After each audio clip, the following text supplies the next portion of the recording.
social media is a form of marketing, right? Mhm. That could be a niche within itself. You're using social media, the TikTok platform in particular, to kind of go out there, find your voice. People see your face. They either love you or they hate you. There's usually no in between. Yep. I'm sure you get a lot of A lot of ridiculous people hate comments. me. A lot. Yeah, yeah, and you're fine with it too, which I think is awesome. Says a lot about you. But what does that look like from a marketing perspective for your businesses? Like, are you generating leads at this point and turning them into paying clients? I am. Yep, for sure. It's crazy to see if I look at my CRM and see the list that I've built and Mhm. I know what portion of it came from TikTok. It's pretty staggering. So it's a big and it's not I shouldn't say it's not a stupid number by any means, but it was way more than I anticipated. It which Mhm. shocked me quite honestly because I've never experienced that with any other social platform at all. Right. But yeah, it's definitely a business builder. And there are people that are probably doing it better than me. A lot of what I do is very entertaining and it doesn't convert people. Yeah. And I'm fine with that because there's certain reasons why I view it that way is that's the right way for me to go. But Mhm. it can definitely like there are people that go on TikTok all the time and they say this one video changed my life. And to a large extent, that's true. In fact, have you heard of did you see this video of the ocean spray guy? Have you heard of this Mm. one? Was it Um, about a year ago? Give or take, his work truck broke down and he went longboarding to work. Yes. So Yes. Yes. he Yes. lives about 20 minutes away from me. Okay. And that guy, he just all he did, his truck broke down. He had his cranberry juice with him. He Yep. got his longboard and he longboarded the rest of the way to work and drinking his cranberry juice, right? And everyone loved it. Dude ended up on the Ellen show. Ocean Mhm. Spray bought him a new truck, like all this crazy stuff. And that's the thing is like, and that's a really extreme example, but Sure. those types of things happen more often on TikTok. I hate to Yeah. say it, but they really Yeah. do. That's wild. Where do you think the platform's going to go? I don't know because some of that is up to our government now. But in my opinion, I think there's still hope with that. When roughly half the American population is on that platform, they have to give a serious consideration to if they want to keep their jobs. That's the thing that I keep going back to. But I will be one of those people that are very upset because Mhm. this is a bigger conversation. But like when Sure. I don't think it's about security at all. I'll put Mhm. it that way. Yeah, I So don't either. I don't either. I don't either. So let's talk about converting some of those leads from TikTok into mhm. shit. You see, even into a lead that comes into your CRM. Like, how does that work? How do you get a lead from TikTok into your CRM platform without Yeah. having to So I manually add each one of them? Because that's a lot of people. Yep, it is. Yep. So this is where we get back to the nerdy technical operations, I love technical it. marketing, right? So I have what people call like a link tree, but I've built my own because I'm a nerd and that's what I do. Yep. But yeah, so once you have 1,000, unless it's changed, once you have 1,000 followers on TikTok, you can put a link there, and so that's where people go when they click on it. There's a very simple landing page with a bunch of buttons on it with a bunch of different offers for me, depending on what they're looking for. And Mhm. that's one of my first strategies is if I'm speaking about something that's relevant to a particular issue or an offer, then the last 4 seconds of that video is me saying, "Hey, give me a follow and go to my usual spot here, which is my link tree, and Mhm. you can click and download the ebook or get the offer or hop on the webinar or whatever it is." Yeah. And then it's just that's just the top of the funnel. That's just the entry point, right? Like anywhere else where we market, and people just enter into my CRM that way. Yeah. So What's kind of the flow of people who come in? Do you segment them depending upon where they come in into different areas and different forms of communication that goes out to them? very much so. So everyone is segmented based on what offer they came in on, whether it's a freebie or whatever. Yeah. They're definitely segmented that way. And then, but one thing I do make sure to do is it's important. People's attention span on TikTok is very low, right? Mhm. More than any other platform, I would argue. And so it's important for them to understand who I am. And even though I'm doing a bunch of funny videos about, being in the workplace and things like that alongside my tips, for that reason, it's important that they understand who I am and where I'm coming from and why I can help them. And so they enter, and everyone, once they opt in, with some exceptions, they'll go into a funnel where it's just a 4 email series, me telling my story and building that attractive character. So they Sure. understand, oh, Braxton might have this following, but 10 years ago, he was just like me. And so that's the kind of the thing I'm trying to build with these people. Yeah. And it goes back to what I said earlier, like this is information the world has to know, in my Mhm. opinion. And so that's what that initial process is for. Yeah. Yeah. To me, it's, in sales, it's real simple. You need three pieces of the puzzle in order to make a sale: know, like, and trust. Yep. And that's just you. Okay, cool. I had you opt into this form. You're obviously showing that you're interested, but Mhm. here's a little bit more information about me so you can get to know me better.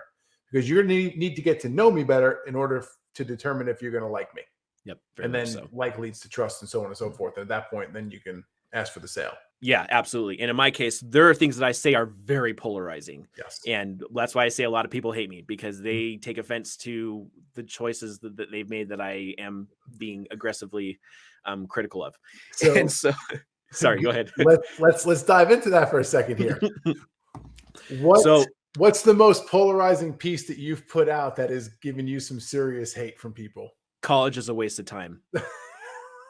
Well, first off, I agree with you. Yeah. Yeah. So what's the kickback you've received on that? Like some of the ones that you remember that's been, top of mind. It's quite unreal. I've been called every name under the sun, which I'm a bigot. I'm a racist. What else? I'm an anti-intellectualist. Like, wow. Yeah. You had to go to college to learn how to spell that. Right. I guess so. Maybe college is worth something. I don't know. Yeah, things like that. And I find, like, I'm just like, what I often tell people is try and describe to me the taste of salt. How would you do that, Thomas? Tell me how salt tastes. Salty. Right? You can't do it. Right. And so that's what I tell people is, like, you can't knock it until you try it. And people are so entrenched with their paradigm, with their worldview, that they just can't believe that there's another option. And that's really all I teach people in my content, especially, is there's another option. Yeah. But that's polarizing. That's the thing that people there's other thing. My most popular video recently was one where I shed light on all the dark side of the education system and how it was founded, basically. And that one blew up. It was pretty wild. And the things I got called in that video, I'm an idiot. I'm telling people I'm ruining people's lives by letting them listen to this, so on and so forth. But yeah. So let's go there for a minute, if you don't mind. Okay. I'll give you. I have an idea what you're talking about. Okay. Right. And I agree with it. Right. And I don't think I've seen your videos on that either. Just full transparency. Okay. Sure. But from some of the stuff that I've learned over the past couple of years, the education system was put into place by some people who were in very high power positions to kind of keep people average as shit and basically keep them as workers. Exactly. In order to go work their machines that they had established. So let's dive in a bit deeper. What's the backstory you got on that? Let's unpack it a bit. Yeah. So the reason why I didn't graduate high school is because I'm a product of homeschooling. So let's just get that out there. So I already have a very countercultural view on education as it is. And one of the mistakes people make very early on is they think education and schooling, or education and academia, is synonymous, and they're not. It's two different things. You can get an education without going into a classroom. So just to preface this, so I've been a student of this for a very long time, most of my life. Think back to the industrial age, right? Where to some extent people remain average. It was necessary, right? Because that's how you kept them in line. That's how you kept them to conform. And the education system is just an extension of that. So the two people that I highlight the most on this topic are John D. Rockefeller and Horace Mann.